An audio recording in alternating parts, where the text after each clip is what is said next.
All right, folks. We are streaming. We are live. I'm once again live on this YouTube thing right here. As you can see on the YouTube right here, I'm learning a few things. I don't know if this is looking good right here or looking childish. I got to be honest. I'm not sure. I like it. I think it matches. So you're kind of so you would say you're plugged into the wrestling outlet. How's that sound, everybody? Plugged into the wrestling outlet. Thank you, everyone, for joining me. I am Boxman, David Richardson, whatever you guys want to call me. I don't really mind whichever one. Yeah, this is Wrestling Outlet. Right now, it's just me. I'm not quite sure if Smark's going to join me tonight or not, but we'll find out. Otherwise, you got me. I've got plenty to talk about. We got a few things we can definitely get into. We got Vince Russo saying he's been working for USA. We've got the Amazon WWE thing. We've got Patrick Clark, Eddie Kingston, Sammy Guevara, all kinds of things to get into. And, of course, AEW Dynamite. Tonight was the go-home show for All Out coming up Sunday night. And real quick, I used this last week.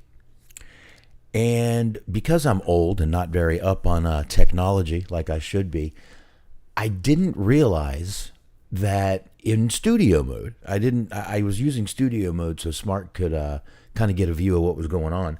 I didn't realize when you're in studio mode and say I put a picture up here, I have to tick it kind of slide to the right, and then you guys can see it. I'm sitting there last week talking about pictures of things, and you guys couldn't even see one. I'm sitting there making fun of Tony Khan. This is the picture we were talking about, and you guys couldn't even hear it or see it. I'm sorry, and I apologize for that. I'm sorry about that. I learned my lesson, obviously. Actually did a show, Hollywood Hangout. I'll be back on Hollywood Hangout this Sunday night. You guys are welcome to go over to Hollywood Hangout YouTube and check it out. Just look for our we have the little Hollywood star with the Hollywood Hangout in the middle of it. Look for that. I did Beyond the Law, 1993, the true story of Daniel Black, Daniel Saxton. Well, there were more names for him, whatever you want to call them. But had a great time with that. And real quick, while I'm mentioning that, I actually want to thank Lionsgate. They had blocked the review. I believe they thought it was a copy of the movie, a full copy of the movie. But when I just explained to them exactly what was going on and that it was not a full copy of the movie, that all it was just simply a review with audio and pictures. It was blocked everywhere. I mean, it was blocked in the United States. It was blocked in Vietnam, Guam, Colombia, everywhere. This fucking video was blocked. And I'm thinking this is going to take forever for them to get back to me. And literally, from when I left work to when I came home, which is a 45 to 50 minute ride, they had already got back to me. They lifted every block. And that was it. So, Jesus Christ, thank you, Lionsgate Films. I appreciate that. That was pretty nice. That was pretty nice of you guys, and like I was blown away a little bit by it, but that was pretty cool. So I'll be back doing Spawn this weekend, Todd McFarlane's Spawn. So check that out on Sunday night. But otherwise, like I said, I'm not sure if Smark is joining me. If he does, it's not a problem. I'll join him, switch him right into this. Right into the video feed here and make sure he's clicked over. But, all right, so that is that right there. And I guess I can knock out a few more plugs real quick if you guys don't mind. Definitely want you guys checking out the High Marks, Mojo, Cheeseman, G-Wiz. You guys should be checking them out. You can check them out right here on YouTube. Just go to the Metal Mitt Podcast or Metal Mitt Network, and they are right there on there. And go ahead and check them out. And, of course, you have the Unscripted Wrestling Podcast, the EUP Network on Blog Talk Radio. That's Eric, Doug, and Daniel. Definitely want to be checking out those guys. You can check them out, like I said, Blog Talk Radio and all the other podcast platforms. And check out Anthony and Teddy. Old Teddy Grahams and Anthony over there on the Weekly Detour. Find them on Spotify. player.fm. Just Google them if you can't find them anywhere. You will find them quickly. And Stephen Milan, he's over there reviewing those films. Over 10,000 films reviewed at letterboxd.com/Stephen Milan. There's 2 L's in Milan. And once again, don't forget Hollywood Hangout Sunday night. Be doing Spawn. And I'm just going to do it the same way. I'm going to be doing the same thing, play a few clips, give some information. I have tons of information on that movie. So that should be a great show on Sunday night. Man, I got to tell y'all, I need a drink. So I'm going to crack open this beer. Cheers to everyone out there. All right. So like I said last week, had no clue that I was supposed to, like I said, tick those pictures over. But we've got a few things to get into. I've also got the little bit of Seth and Matt Riddle, got his name back. And we can also talk, like I said, we're going to talk the Eddie Kingston, Sammy Guevara thing. I've got the audio for that. We'll get into a lot of that. But I think what we can go ahead and kick off the show with is the Vince Russo stuff.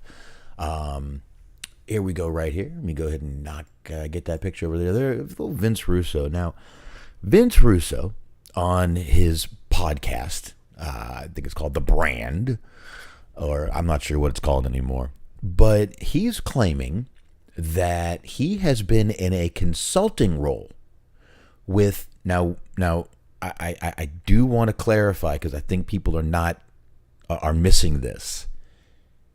He's not saying he's working for WWE. He's saying he's working for USA Network, not WWE. So I think that's a little bit of covering his ass. I don't know, but he's saying it's not for WWE, it's for USA Network. So a little different right there. But we've got some things that we can go ahead and put up. Let me go ahead and do this real quick. All right, there we go. That'll help me read stuff too. So, like I said, Russo is saying he went on to kind of explain a little bit. And I'll put this up here so you guys can see. Russo said, I've been keeping a little secret for the last 2+ years. I want to come clean. Well, bro, I'm going to break the news to you on this show. I have not said this publicly before. From March, pre-Mania, bro.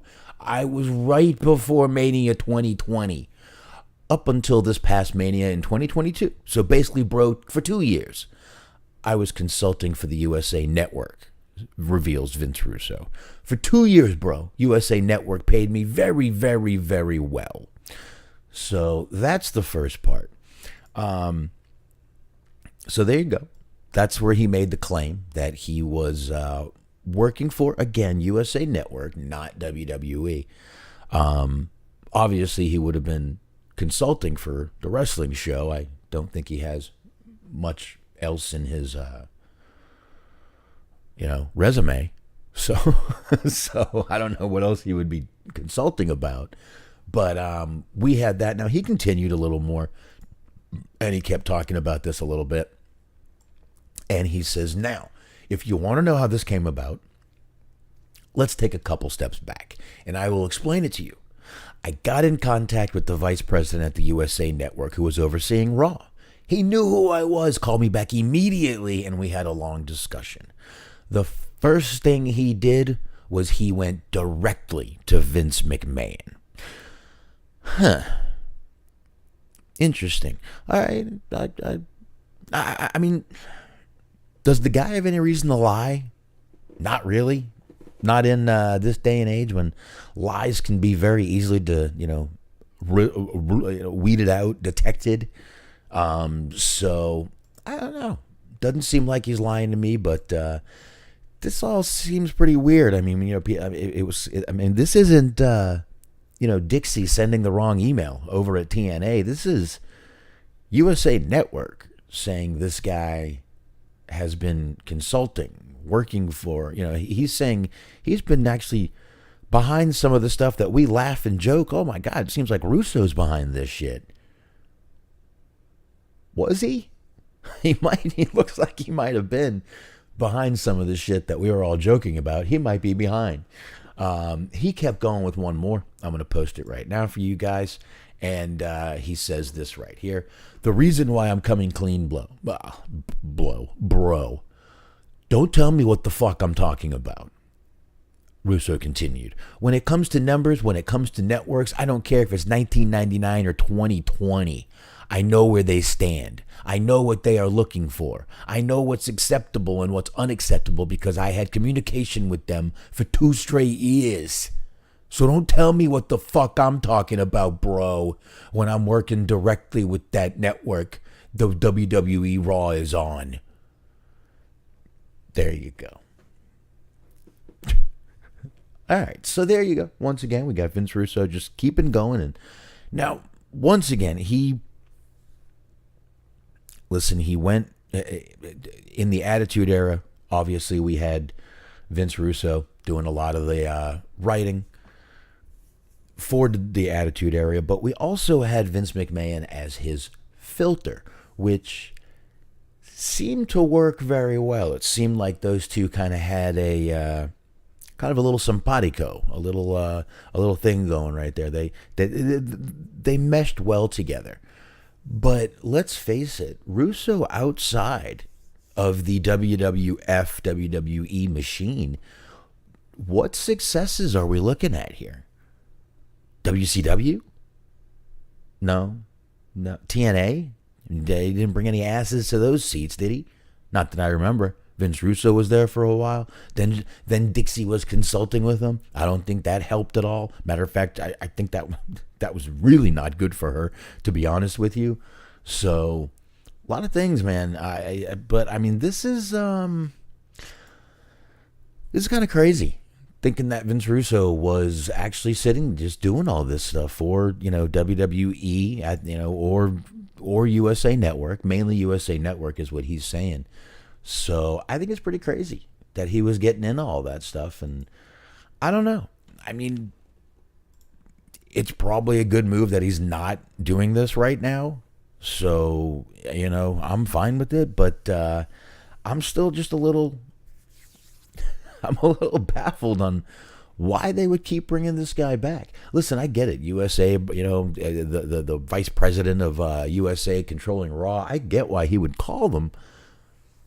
I don't get why they would call him back.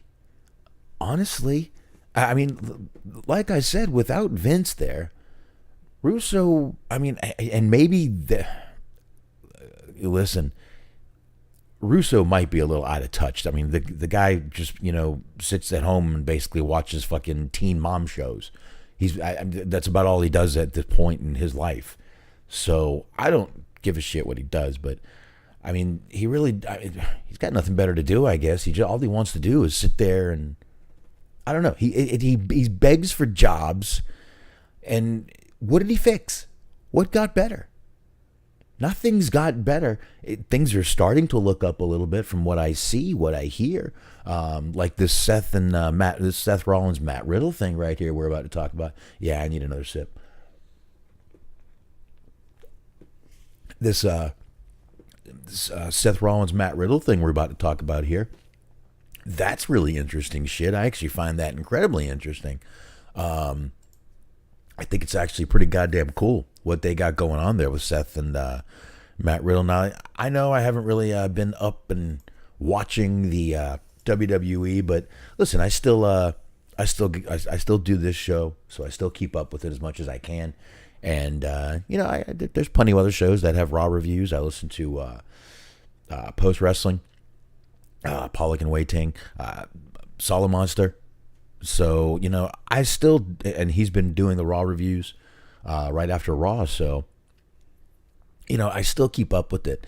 Now, I did hear this Seth Rollins and Matt Riddle. Once again, Matt Riddle did get his name back, which I think is awesome. I don't understand the whole name changing thing.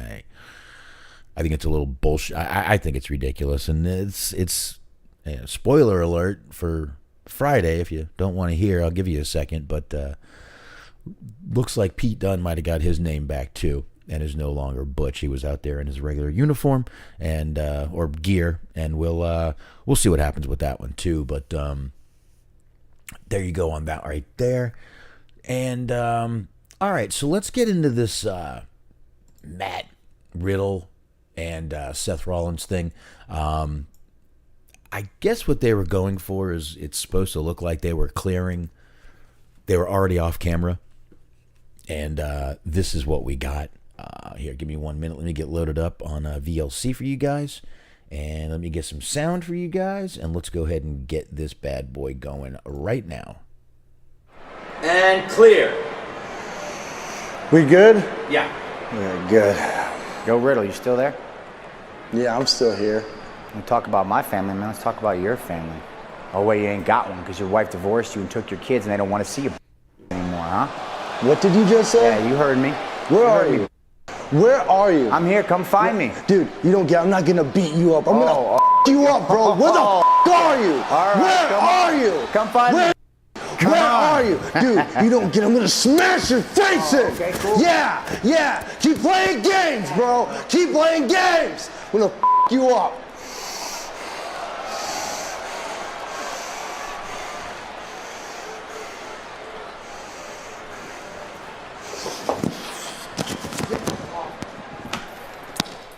Man, the face on Riddle there. That's great shit. I think that is great stuff. The face on Riddle, he is pissed. He is emotional. We're not sitting here with dude, bro, dude. Look, I got no problem with that. I've got no problem with that, Matt Riddle.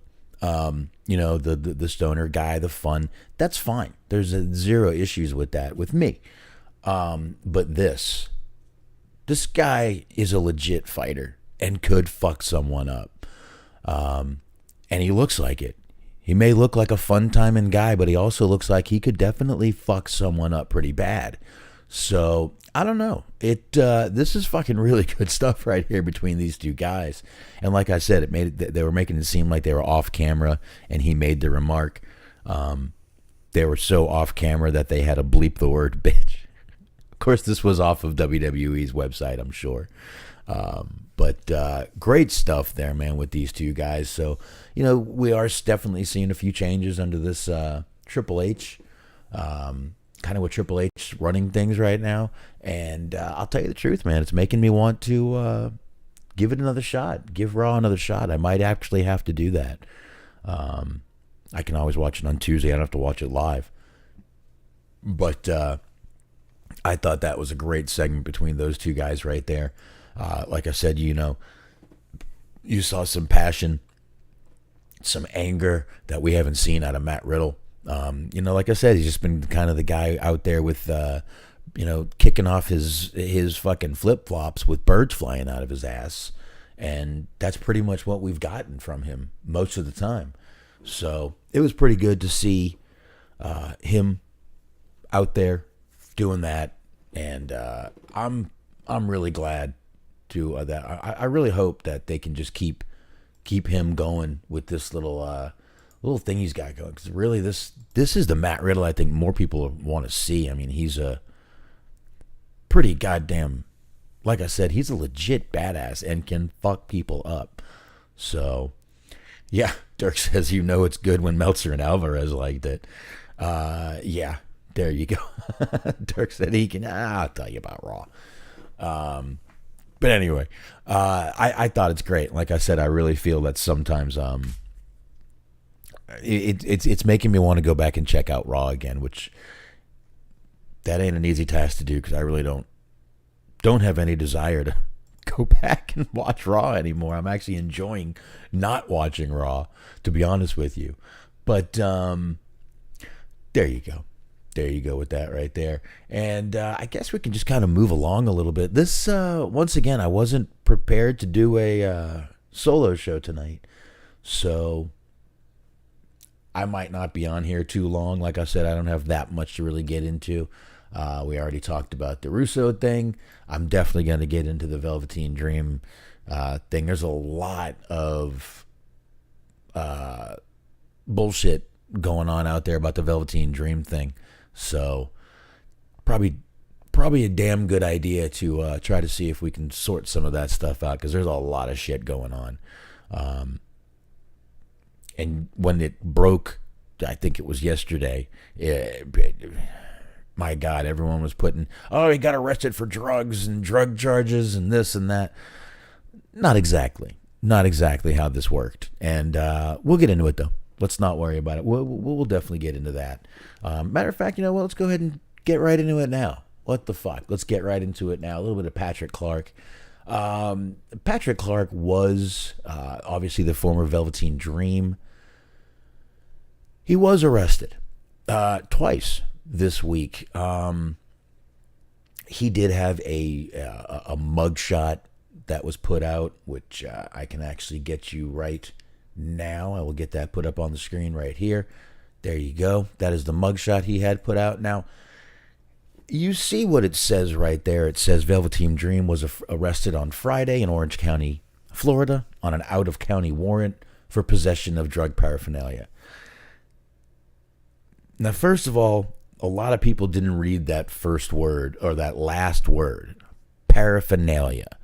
A lot of people immediately just read drugs. They didn't read the last word, paraphernalia, or don't know what paraphernalia is. It's a very long word. It really is. It's a long word. So I'm not sure which is which, but it seems like a lot of people didn't actually read that last word. So what happened is he was first arrested on August 20th, which would have been, last week, week before last, by Orlando Police Department, booked on misdemeanor charges of battery and trespassing onto property following a warning.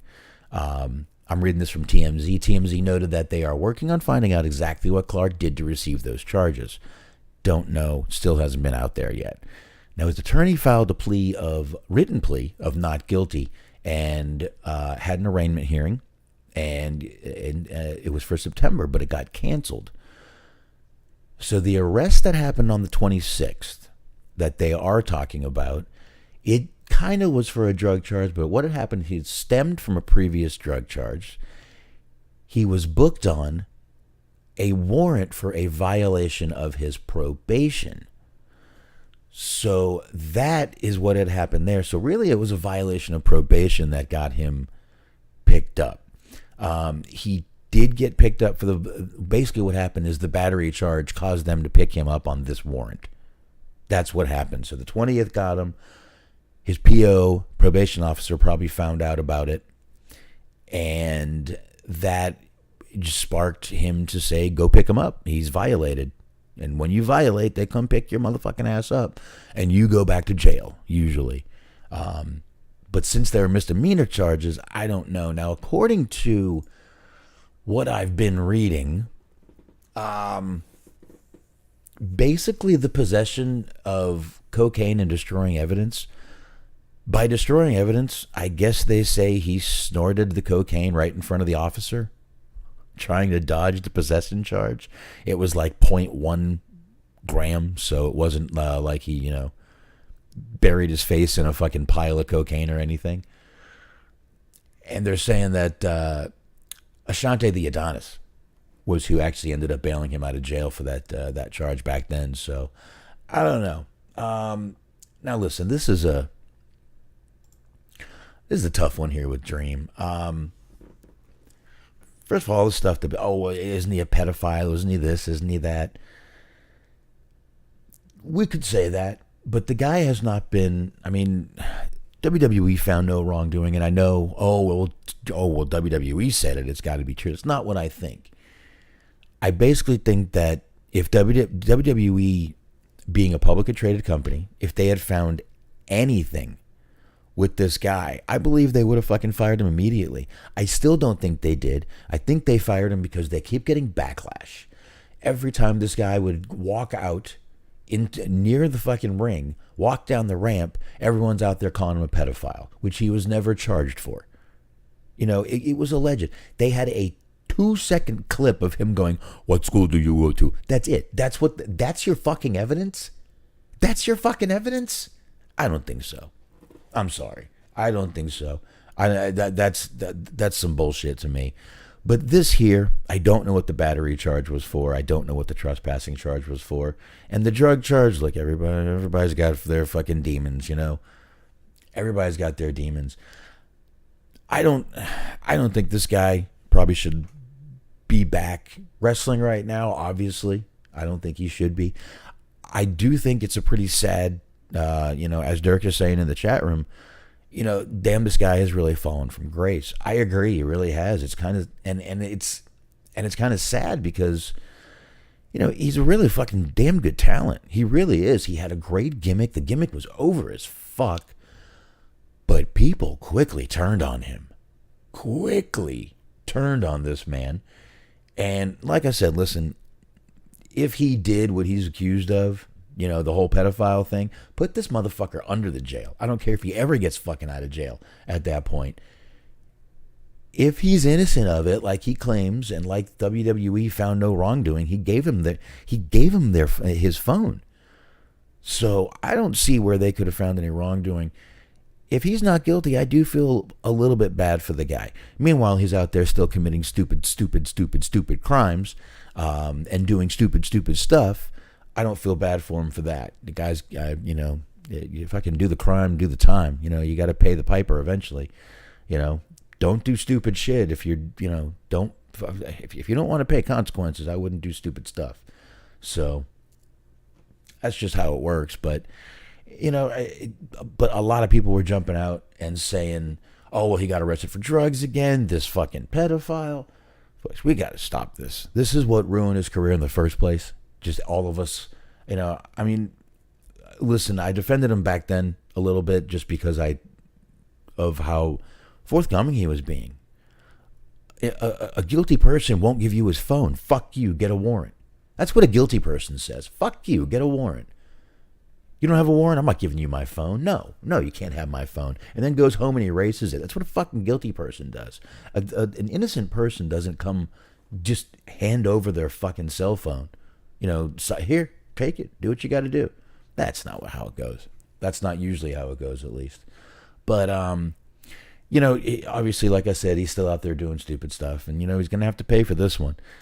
It's tough to get arrested. It's very tough, folks, to get arrested 2 times in 1 week.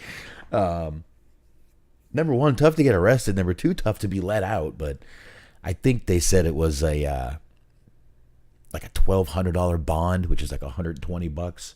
So really, he paid nothing to get out of jail, and that was really it with him, though. So I don't know. He'll obviously have to face charges on this one, and if he violated probation, he may actually see some jail time from that. And like I said, he's being picked up on a violation of probation, so he may actually do a little bit of jail time. I guess we'll all find out as we go, and I'm sure there'll be more on this whole thing a little bit later. But there you go. So, I don't know. Like I said, I thought I would throw that one out there real quick for you guys. I know it's kind of been a big topic throughout the week, so I figured I would go ahead and do that real quick. So, all right, got Christopher Kane jumping on in the chat. What's going on there, Christopher? Good to see you. Once again, I'm glad you guys are kind of making this little transition over to YouTube. Mixler's still not working for me. And it seems like it's just me. It's just me. I don't know, but I showed Smart what it was doing. It literally just will not stay connected. It just won't stay connected for me. So I don't know. I don't know what I'm going to do right now. To be honest with you, I kind of like YouTube. I kind of like what I can do here. A little more fun. I can do different little borders like this throughout the week or throughout different shows. But I like the blue. Like I said, it's kind of like electricity kind of plugged into the wrestling outlet. Goofy. I like it. Whatever. I'm an old, awkward, goofy dude. Sorry. Been like that my whole life. But anyway. Once again, I'll just pop that little picture back up there. That was once again Velveteendream. But I think we're good. On Velveteendream. Like I said, I he's gonna pay. I do feel a little bit bad for the guy. Not a lot. He's out there doing stupid shit, so I don't feel horrible for him. I felt bad for him before, but now I don't. But I really hope this guy can get his act together, because he's a really good talent. He's, like I said, a great talent, knows how to work a gimmick. And if he can get his shit together, I think he can maybe make a comeback. Maybe. Like I said, as soon as he walks near a fucking wrestling ring, everyone is immediately calling him fucking a pedophile. So, it's going to be tough. But I guess we'll see what happens with that right there. But, all right. So there's Dream right there. Now, I guess with a little more shit kind of going down and a little more things going on, I guess we can get into, Sammy Guevara and Eddie Kingston, I guess, had a little tiff, a little spat. Looks like Eddie Kingston was a little miffed at Sammy Guevara for calling him fat. I always thought y'all New Yorkers had a really tough, thick skin and could take something like that. But maybe I'm wrong. I've been wrong before. Maybe I'm wrong about that. But let's go ahead and knock that up. So I'm going to bring up this picture right here because this is how it kind of started. I'm going to play the audio for you guys. Like I said, I've had a lot of luck doing this the way I've been doing this with the pictures and the audio. I need to read up more on fair use, copyright laws and stuff so I know what I can and can't do. I'll do that. But right now, I've got a little audio, a couple pictures I'll show you. And there we go. Give me 1 sec to get the audio up for you guys. Oh, got a little thing before it. There we go.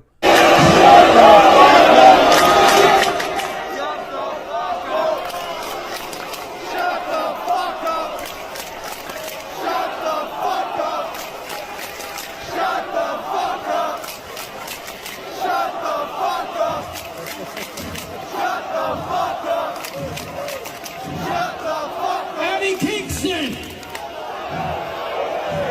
You people love Eddie Kingston, right? Yeah! I know why. It's because he's a fat piece of shit just like all of y'all. So Eddie, you want me it all out? You got it, bitch! Did he accept? Yeah. Did he accept? He accepted. Oh, okay, good. Hey, Sammy, that's cool fat shaming. Real original, pal. Oh, man, there's a lot of things I can say about your shitty attitude in the back.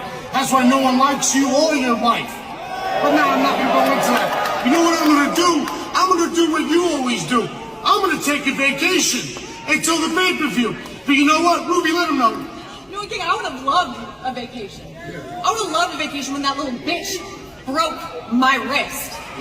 So now look at me. I'm gonna take this broken wrist, I'm gonna shove it up your ass, and work your mouth like a puppet. You think this to me, Sammy? I'm gonna cost you years of therapy. And I'm not talking about marriage counseling, because that's inevitable. After I'm done with you. You're done? I want him. You're sold. Yes, they're laughing at Ortiz there.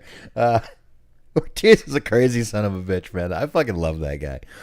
Look, I don't like sometimes he oversells and makes kind of a fool of himself, but the guy's fucking great. Anyway, back to Sammy and Eddie here. Like I said, that promo supposedly caused a little heat, enough to actually get Eddie Kingston to basically go after Sammy Guevara, attack him, and end up being suspended because of it.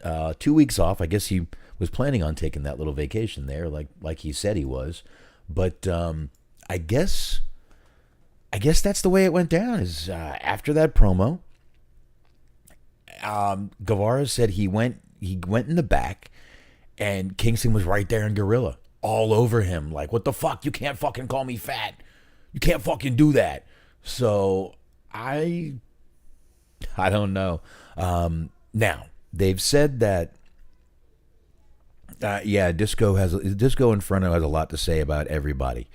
I got to tell y'all, I really take no stock in what Disco Inferno has to say. I really feel that he's kind of basically. I feel like Disco Inferno, all he wants to do is keep his name in the like absolutely just in anybody's fucking mind at any time, just so people remember who the fuck he was. It doesn't matter. No one cares. I really just put no fucking stock into anything Disco says. It's all just for fucking heat and just for hype. Don't listen to that guy. Don't fucking listen to him. I mean, whatever you want, I say don't listen to him. But anyway, you got Sammy and Eddie Kingston here. But I according to Sammy, they've they talked, and there were rumors that these guys actually apologized for their behavior tonight. Eddie Kingston was back. We didn't see him tonight, not that I remember, but obviously we've got this little thing now. They were supposed to have a match at All Out. They are not having a match at All Out. Eddie Kingston now will be wrestling Tomohiro Ishii at the pre-show, the 0 Hour, which will be Sunday. And I'll run down what the card is for All Out in just a minute here. I'll do it after I talk about, or right before I talk about AEW Dynamite tonight. I'll do that, but that's who he got instead. But Sammy Guevara did kind of get on his vlog, and basically he kind of said that it's kind of sad that people are kind of throwing shade at him. He's like, Guevara, he said, listen, I've read so much random stuff where it's just like, dude, where are you getting this? People making up so much stuff.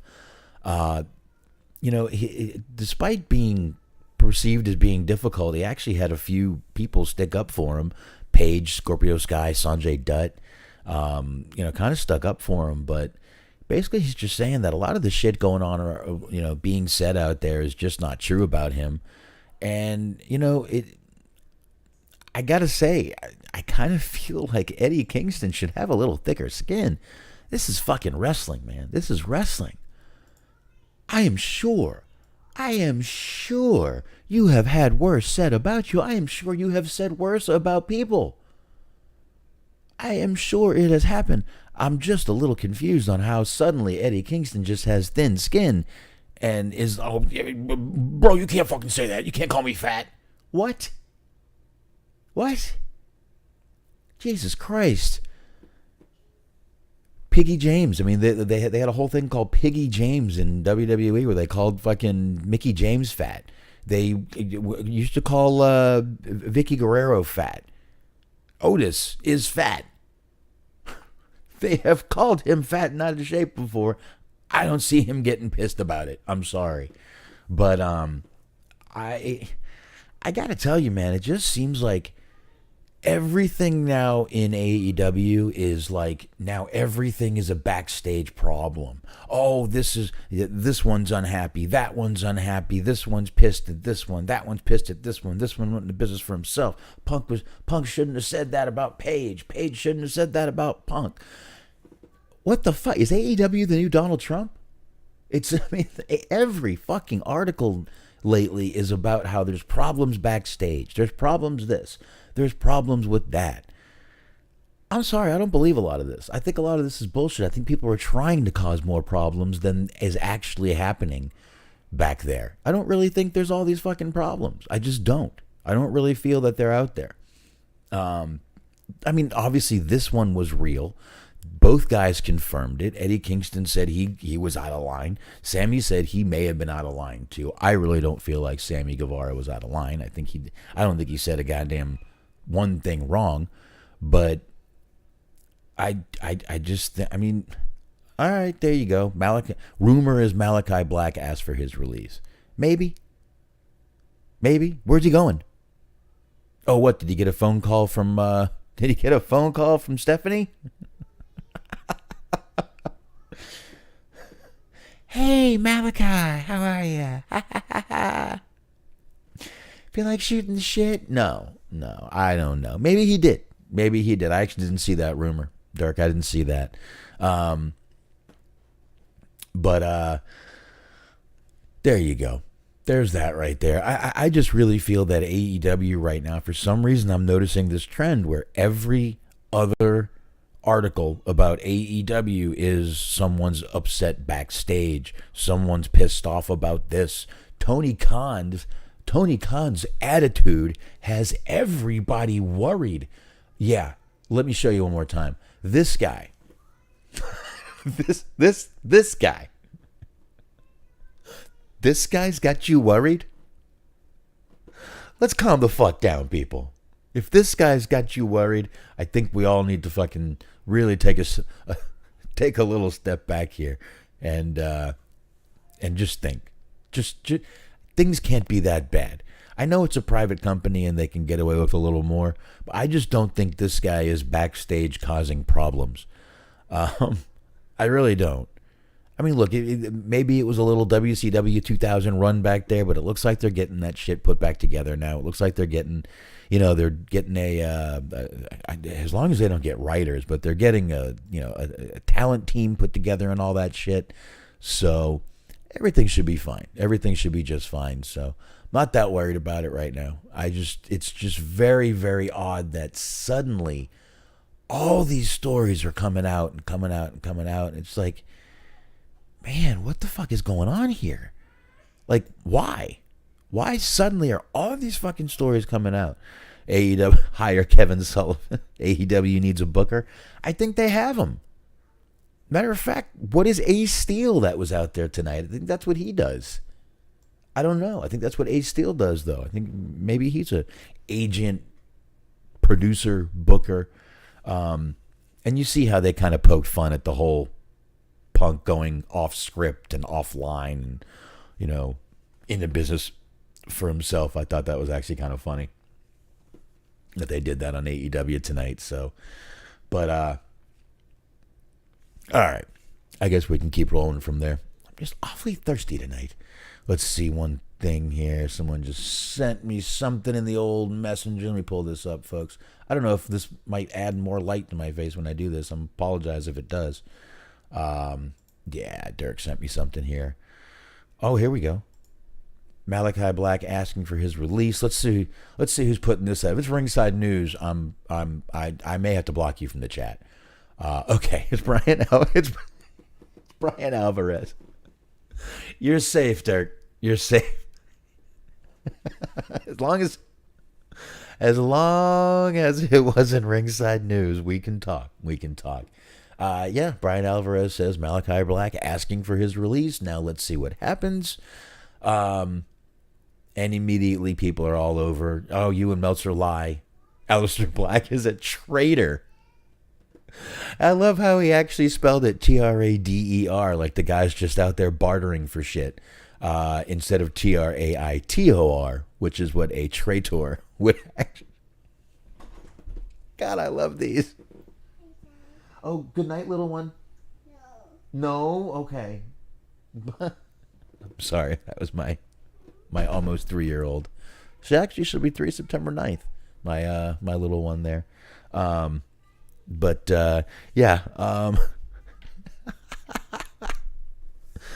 Oh boy. Listen, I know it could be a what do you call it? Autocorrect, but that's one you might want to look at. Yes. Aleister Black is a traitor. He's out there just bartering for shit. He's trading. He's at the flea markets. He's a trader. He's at the flea market selling shit. That's what he's doing right now. I love these people. They get so passionate. Folks, you're allowed to enjoy any fucking wrestling you want. Any company, any wrestling. If you like indie wrestling, good. You like women's wrestling, good. You're allowed. Don't listen to anyone. Aleister Black is a traitor. Let's see. Another. I'm just going down some of these here. I almost want to just put this bad boy up online. I think I can actually do that too. But I'm not going to. Boo woo woo. Boo hoo hoo. AEW traps their people and doesn't do right by them. Boo hoo hoo. They are the worst. They are unfair. Let the hypocrisy begin. Huh? Hopefully Tony grows a pair and holds him to his contract and lets him show up for every show and sit in the back reading a book. Enough of the clowns trying to run the circus. Well, very interesting. Boy, there's some very strange pictures on Twitter tonight. And I did see the picture of Davey Boy Smith's daughter doing the hairstyle with the red, white, blue beads to honor her father. Pretty cool picture right there. I'm sure you guys have all seen it. I don't need to post it. But, all right. So Aleister Black asked for his release. Okay. Good. I don't know. If he did, he did. He did the same thing at the other company, and look where that got him. Got him right over to AEW, and now they're not using him. I don't know. At some point, like I've said before, there's a common denominator usually. I'm just saying. Cheers, everyone out there. A little cheers for you. Anyway, we're going to move on just a little bit here in just a second. Like I said, I was not prepared to be doing a solo show tonight. Thought I was being joined by Smart, but not a big deal. We'll get a few things here going in just a minute here, but that's pretty much it. Oh, the only other thing I've got is WWE and Amazon have filed a lawsuit against some counterfeit title belt merchants, more like 13. Again, it's WWE and Amazon together. They had a little press release, and it made specific mention of one defendant found to be operating out of New Jersey. In addition to the civil lawsuit, 2 connected individuals were also facing felony counterfeiting charges for the sale of inauthentic WWE title belts. WWE also worked with Middlesex County law enforcement to identify those individuals. Amazon decided to jump on with, because I think they were using Amazon to sell these, saying they were official and licensed WWE products and they were branded, but they obviously were fakes.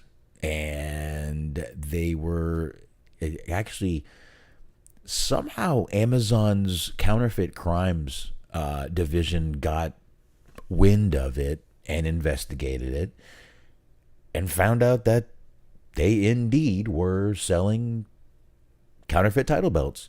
So they have filed a lawsuit. This doesn't sound good. That's not good. WWE will go after you for that shit. I expect some jail time out of this. This won't fade away. We may not hear a lot about it, but I don't see this fading away at all. Like really at all. I don't see this fading away at all. So we'll definitely get more updates on it as it goes along. But all right, folks, let's go ahead and we'll get into you know what? Like I said right before, let me get into AEW. I hadn't got All Out card up yet, but if you give me just a second, I think you guys can see that I'm typing. All Out 2022. We'll see what we got right now. Matches. Holy shit. Folks, we're looking at 14 matches, including three matches on the 0 hour, the pre-show. So here we go. I'm not going to do predictions. I guess I can. What the hell? We got time. I'll knock out. So I'll go ahead and do predictions real quick. I can do that. All right, we've got Tomohiro Ishii versus Eddie Kingston. I see Kingston winning this match. Pac versus Kip Sabian. Sabian's just coming back. Does he win his first match back somehow by hook or crook? It is for the AEW All Atlantic Championship. I'm going with Pac. We've got Hook versus Angelo Parker. This is for the FTW Championship. I see zero reason to take that thing off of Hook right now. He hasn't done much with it, so I don't think anybody else is going to do much with it, so just leave it on a Hook. At least it got a little buzz for a while there. We've got the Elite, Kenny Omega and the Young Bucks versus with Matt Jackson and Nick Jackson. Versus that's going to be to be determined. That will be for the Trios Championship. And I think Friday we'll wrap that one up. Wardlow and FTR versus Jay Lethal and the Motor City Machine Guns. That's going to be a good fucking match right there. And Wardlow's got that. I know this isn't for any title, but Wardlow's got that fucking title over his shoulder. And unless these guys cheat. But you see, here's the problem. You got Wardlow coming in with that fucking title over his shoulder, and FTR who's been putting on great fucking matches. Do you want them to lose? Or do you want the guys that are just coming in to lose? So I still got Wardlow and FTR on that one. Tony Storm versus Britt Baker versus Jamie Hayter versus Hikaru Shida. And that is for the four-way match for the interim. Another fucking interim AEW Women's Championship.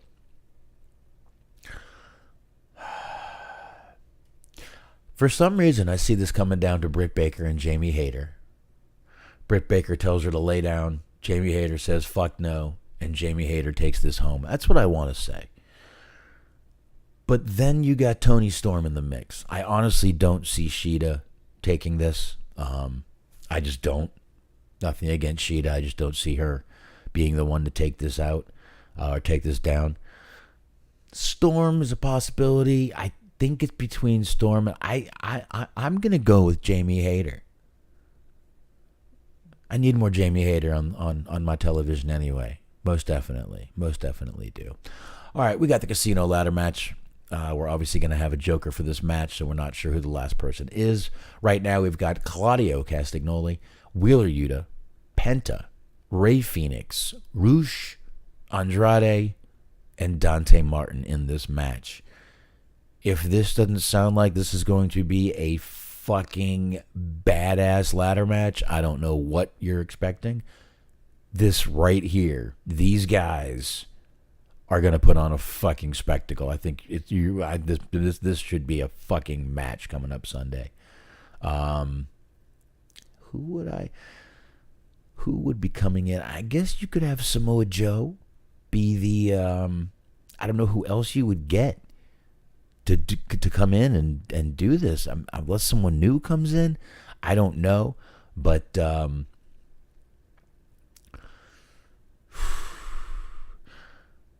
remember, the winner of this will get a World Championship match. I'm going to go, I hate to say this, but I think Andrade might take this. I'm going to go with Andrade. I know that might be kind of a non-popular answer, but I'm going to go Andrade. That's what I'm going to do. I'm going to go with Andrade on that one right there. Let's see. We got Bryan Danielson versus Chris Jericho. Just a singles match.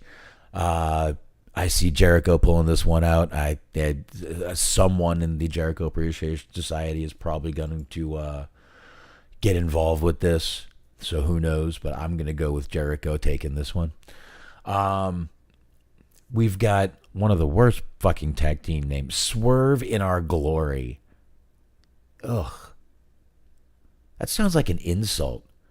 This motherfucker was swerving in my glory. Next thing you know, I knocked him the fuck out. You don't fucking ever swerve in my glory, motherfucker. I don't know where they come up with some of these names. But this just seems like you're insulting someone.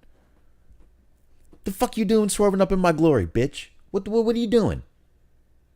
Keith Lee and Swerve Strickland versus the Acclaimed. This is for the AEW World Tag Team Championship.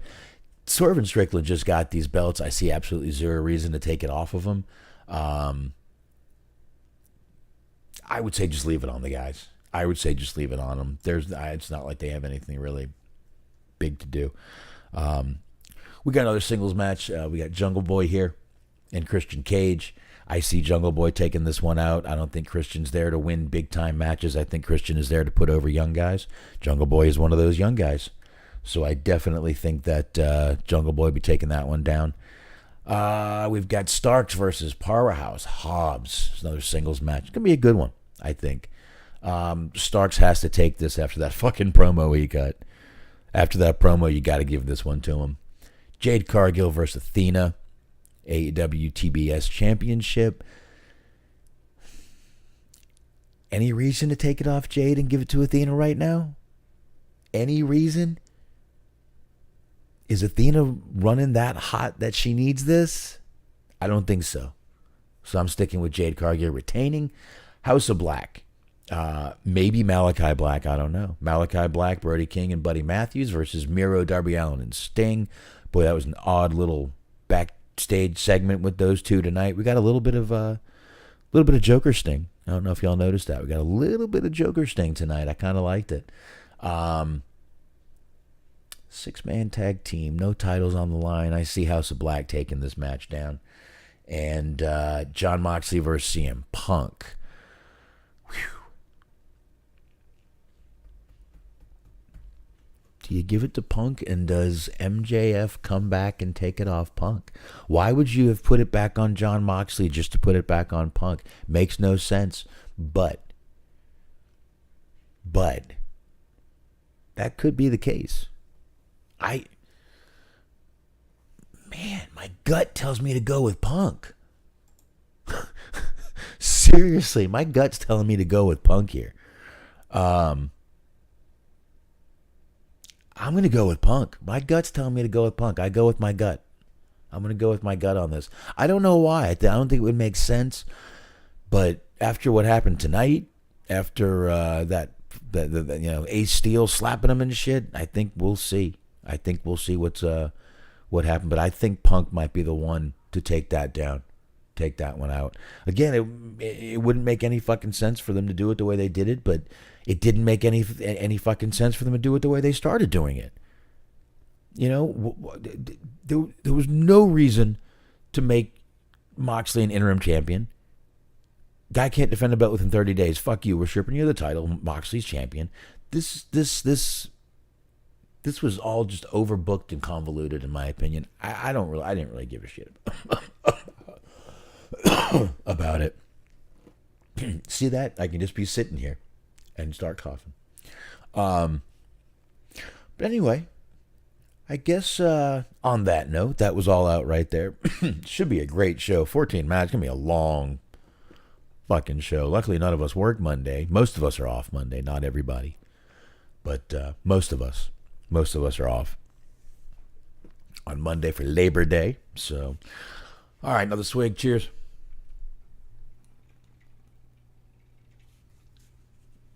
Okay. So, let's go ahead and get into AEW. Then I can knock on out of here, guys. We're already at almost an hour. So, that shouldn't be a problem at all. Like I said, I wasn't prepared. I need to start, I guess, always preparing just in case I need to do a solo show. I don't know. I can do that. I guess I can do that. Meanwhile, I'm having fun. So, what the hell, right? All right, let's get into this AEW Dynamite. Tonight was once again. They were in Chicago tonight. Already getting in Chicago for the. This was the go home show for All Out, which we just talked about. Right away, we get Moxley out there, and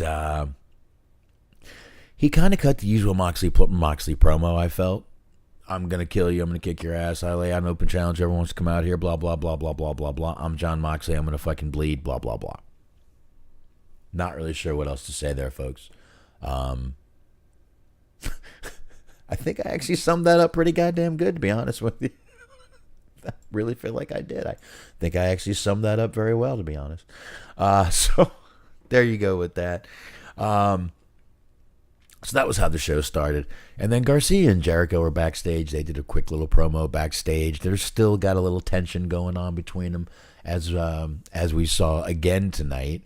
But this, a little different this time with Garcia, but we'll get into it in a minute.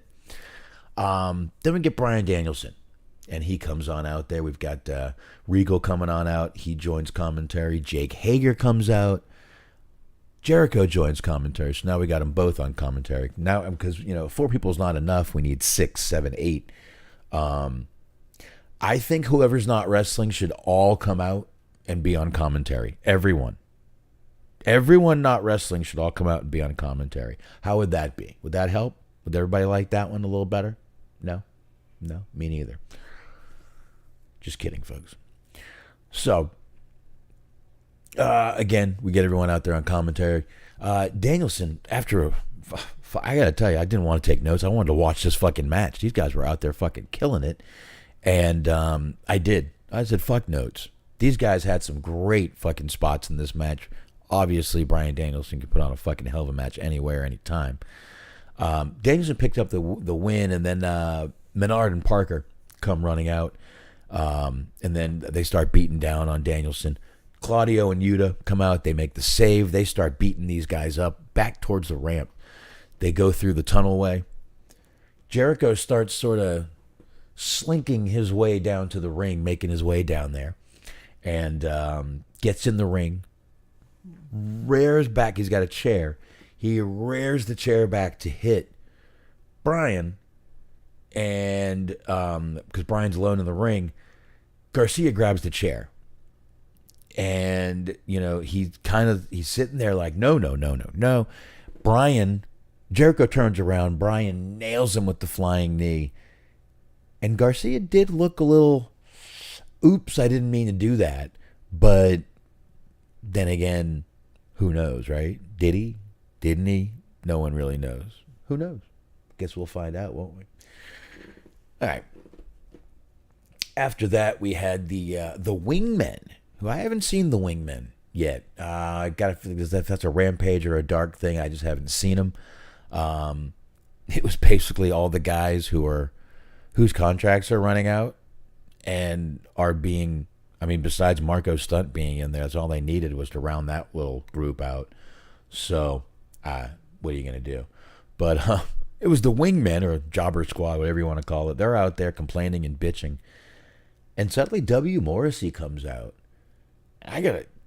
This motherfucker looked even more jacked than the fucking last time we saw him on AEW. And he was looking very good, very healthy last time he was out on AEW. But I got to say, he was looking even more jacked this time. The guy looks fucking great, looks really healthy. I'm really happy to see it because I like the guy. He can, got a good talk, great look, tall guy. Should be able to do something with him. So I'm glad he got his shit together. He was going through some hard times there, obviously, and made publicly his hard times. So glad to, that's a hard time, daddy. You know what hard times is, daddy? No, I'm not going to do that for you. Anyway, he comes in and he takes out all the jobbers. He's taking them all out. And we see Stokely Hathaway walk into the ring. He's just giving out cards everywhere. He gives Morrissey a card, and he takes it, and he leaves with Hathaway. And Tony Schiavone's kind of like, hey, what's with all these cards? You're just kind of giving out cards. What's up with all these cards? And Hathaway goes, none of your business.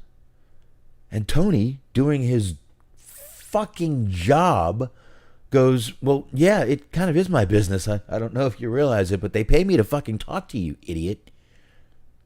All right, I paraphrased. I paraphrased a little. I'm sure that's what he wanted to say. So Tony pushes for an answer, and Hathaway grabs him by the lapel and starts yelling in his face, I said it's none of your business.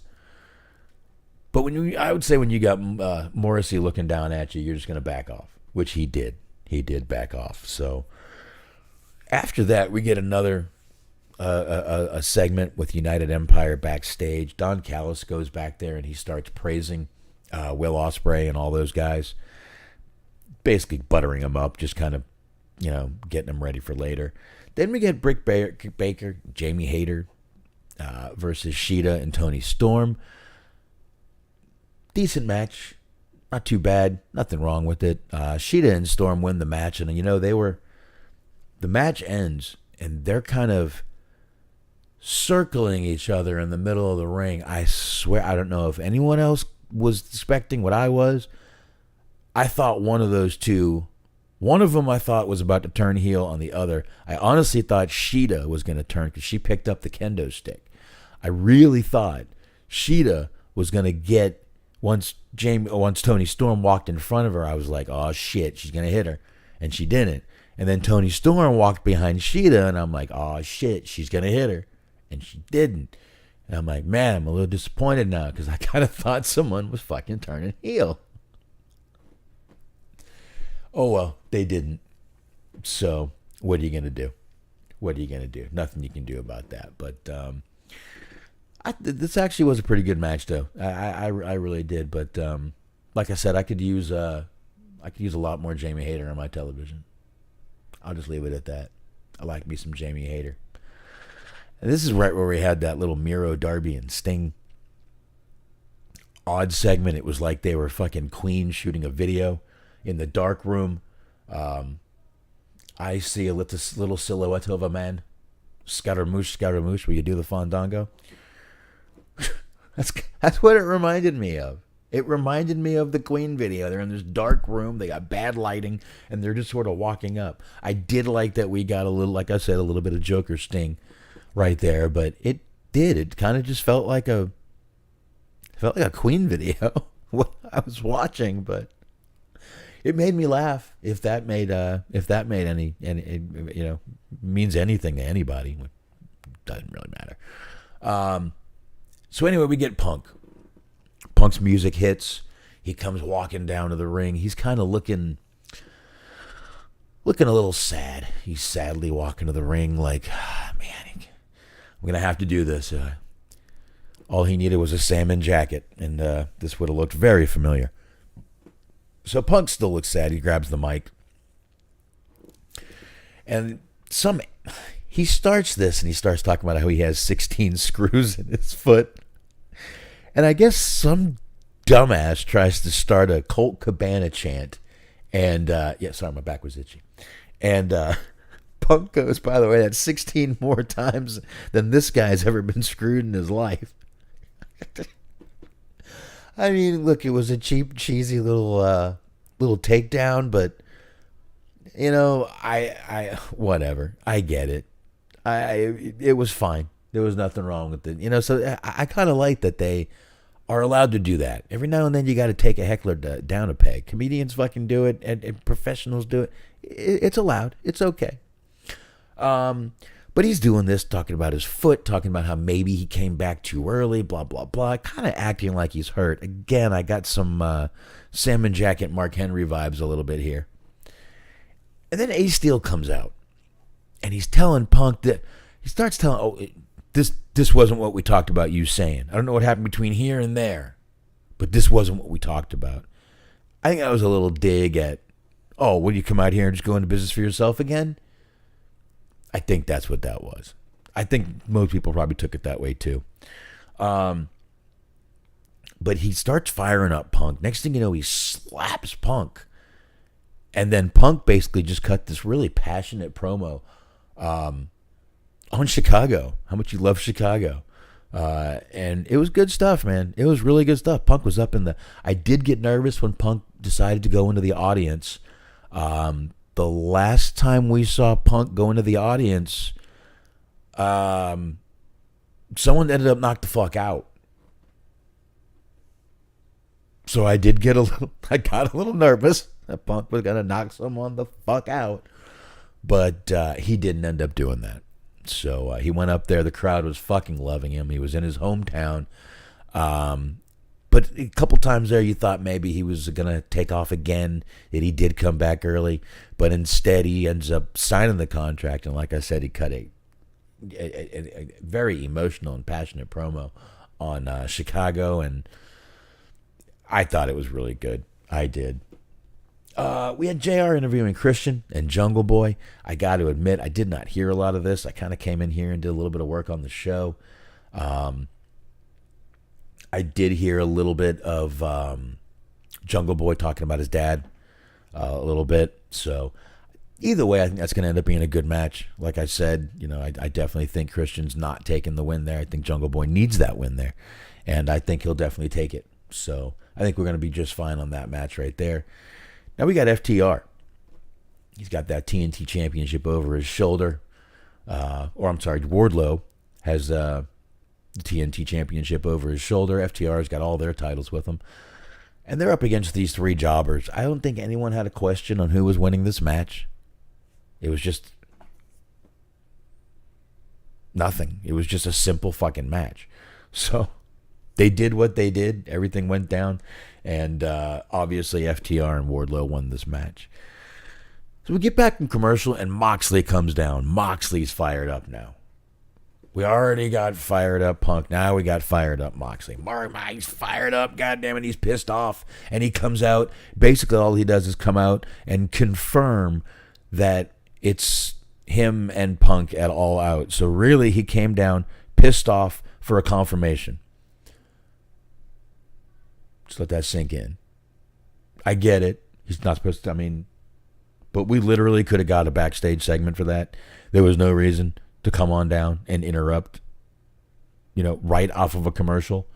I would have taken the other match to be a little bit longer, to be honest with you. Cheers, folks. So, anyway, after that we get another match that all I wanted to do was fucking take notes. I'm sorry, not take notes, but watch. Dante Martin, Roosh, Ray Phoenix, and Wheeler Yuta ended up in a 4-way. Just saying those names, I think it was a good match, and it was a fantastic match with these 4 guys. I really enjoyed it. Yuta picks up the win, which, he's got that pure ROH championship. So it's not surprising he would pick up that win. But Yuta picks up the win there, and didn't really mean anything.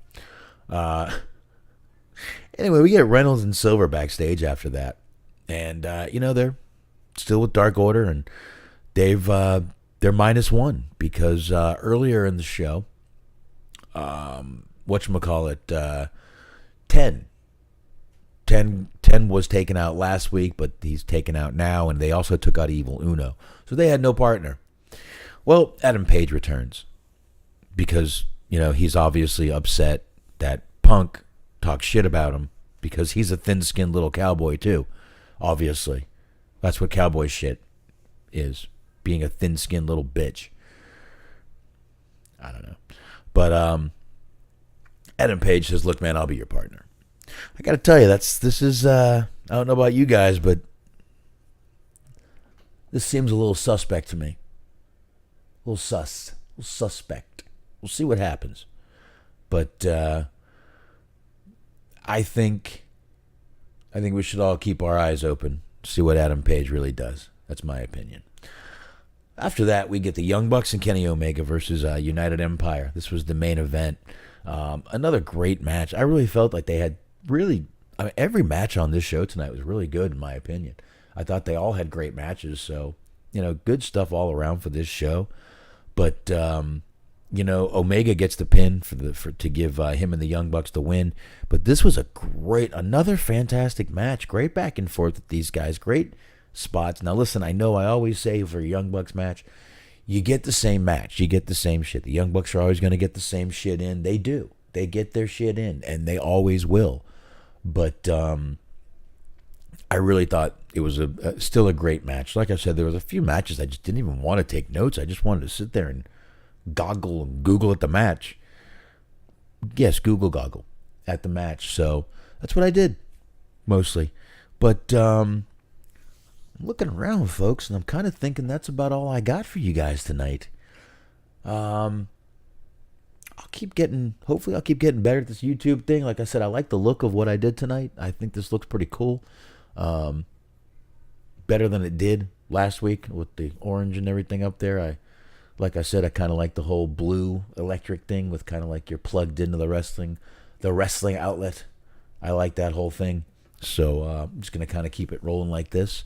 But in the meantime, guys, like I said, I really appreciate the chat room coming on in here. I know it's a bit of an adjustment. I've been on Mixler for a long time. I appreciate you guys coming on in here. And like I said, I'll work out how to get the chat on the screen and all that stuff. I'm sure there's a way to do it. I just haven't figured it out yet. I'm learning. I just need to watch a OBS video, I guess, or something like that. But I think that's really it. Once again, I don't want anyone to forget, I will be back here. Not this YouTube, but I'll be back on the Hollywood Hangout YouTube and be doing Spawn this week. Todd McFarlane's Spawn, be reviewing that. So definitely, you guys want to come on by and check that out. I'd appreciate it. And subscribe to the Hollywood Hangout, everything like that. Subscribe to this too, right here, Wrestling Outlet. Just go ahead, you can pull it right up under Wrestling Outlet. Look for a little orange Wrestling Outlet logo there, and you can go ahead and check that out. So check it out on YouTube. Obviously, you guys can always find this show on Apple Podcasts. You can get us on Google. You can get us on Stitcher. You can get us on iHeartRadio. Anywhere you guys get the old good podcasts from, wherever you're downloading them from, that's where you're going to find it. So, folks, I really got nothing else for you guys. I just really appreciate everybody stopping by. I appreciate everybody kind of making this little transition since Mixler's still not working. But I'll be honest with you, I like this. I'm not crazy about being on camera. In front of whoever wants to watch it, in front of the world, but I'll get over it. I'll get over it. I can deal with it, obviously. If I'm doing the show, I can deal with it. And I need to move my mic more in front, so I'm looking at the camera more, because I know I tend to start looking over at the microphone, and next thing you know, I'm looking away from everybody. But I appreciate y'all bearing with me and just kind of joining up over here. And that's it. I'm just very appreciative. Thank you guys very much. And I'll be back here Sunday night, and me and Smark hopefully be back here Wednesday. Might be me again. I don't know. We'll figure it out as we go. Anyway, thank you, folks. I'm going to get an intro and an outro video going soon, so we'll have all that going, and we'll make it look like we almost know what the fuck we're doing here. How's that sound, folks? Anyway, on that note, see ya.